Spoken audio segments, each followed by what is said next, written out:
A Sociedade Espírita Bezerra de Menezes apresenta o estudo da série O Evangelho segundo o Espiritismo.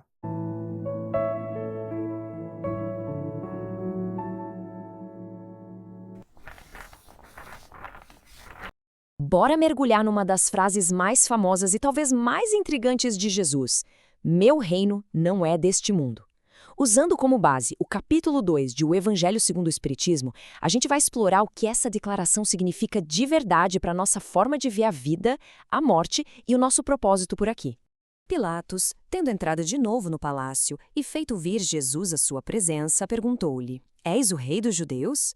Respondeu-lhe Jesus: Meu reino não é deste mundo. Se o meu reino fosse deste mundo, a minha gente houvera combatido para impedir que eu caísse nas mãos dos judeus. Mas o meu reino ainda não é aqui. Disse-lhe então Pilatos: És, pois, rei? Jesus lhe respondeu: Tu o dizes, sou rei. Não nasci e não vim a este mundo senão para dar testemunho da verdade. Aquele que pertence à verdade escuta a minha voz. Pois é, essa resposta de Jesus a Pilatos deixa no ar a grande pergunta que a gente vai investigar hoje. Se o reino dele não é daqui, onde é que ele fica? E o que ele é, afinal? Um lugar físico? Um estado de espírito? Uma promessa para o futuro? Para a gente desembolar isso, vamos passar por 5 pontos essenciais do texto.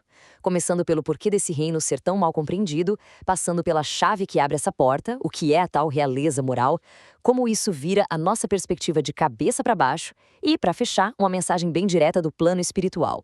Ok, vamos direto ao coração do assunto. O Evangelho segundo o Espiritismo diz que a chave, a peça que faltava para a gente decifrar o mistério do reino de Jesus, é um conceito fundamental: a vida futura. E esse ponto aqui é crucial. A ideia que o Evangelho segundo o Espiritismo apresenta é que a vida futura é a coluna vertebral de todo o ensinamento de Cristo. Pensa bem, se não existe a certeza de que a vida continua, conselhos como amar os inimigos ou bem-aventurados os aflitos podem parecer um pouco fora da realidade, né? Por que sofrer agora se não há uma recompensa depois? A promessa de uma vida futura é o que dá um sentido prático para toda a moral cristã. O texto mostra uma virada de chave gigantesca. Na época de Moisés, a lógica era bem direta, bem pé no chão. Se você obedecesse, recebia vitórias e prosperidade. Se desobedecesse, derrotas e problemas.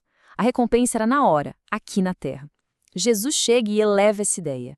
Ele aponta para um outro mundo, um lugar onde a verdadeira justiça acontece. E as recompensas não são materiais, mas sim espirituais eternas.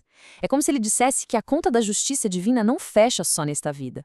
Dá para ver que esse ensinamento foi evoluindo em etapas, quase como se fosse um plano de aula.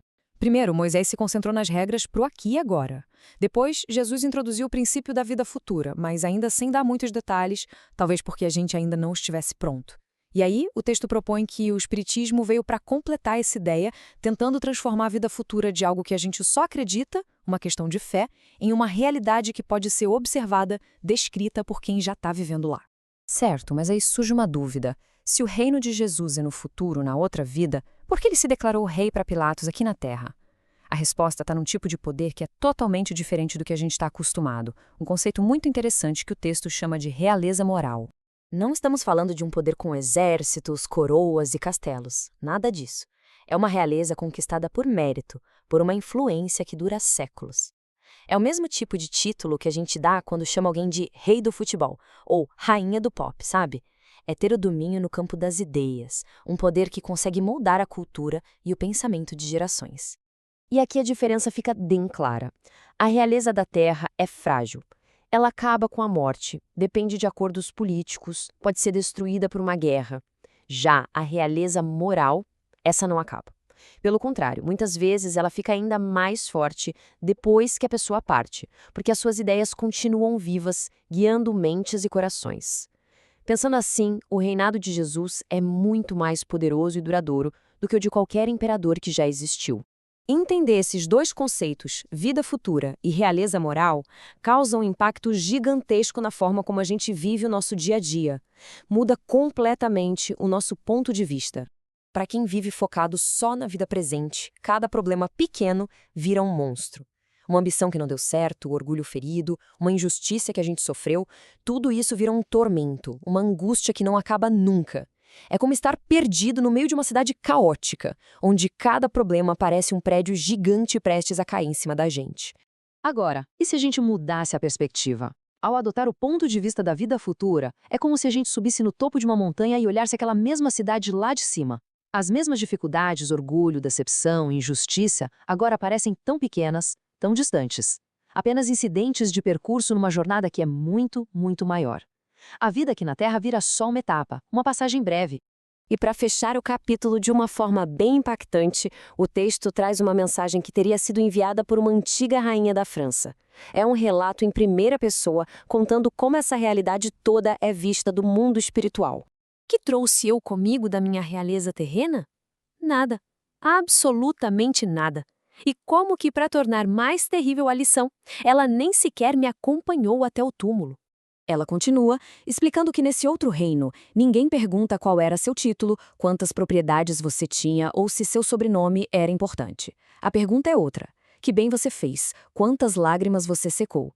Os tesouros que realmente valem alguma coisa por lá, que garantem um lugar nesse reino, são a abnegação, a humildade e a caridade. A ele só conduzem as veredas mais penosas da vida. Procurai-lhe, pois, o caminho através das urzes e dos espinhos, não por entre as flores. A mensagem dela, e na verdade o capítulo inteiro, deixa a gente com uma reflexão final. A ideia de que meu reino não é deste mundo, não é para a gente negar a vida na Terra, mas sim um convite poderoso para a gente colocar ela em perspectiva. A grande pergunta que fica é: e se a gente parasse de olhar para esta vida como se ela fosse o livro inteiro e começasse a enxergá-la como ela realmente é, apenas um capítulo? Um capítulo intenso, super importante, mas ainda assim só um capítulo de uma história infinitamente maior.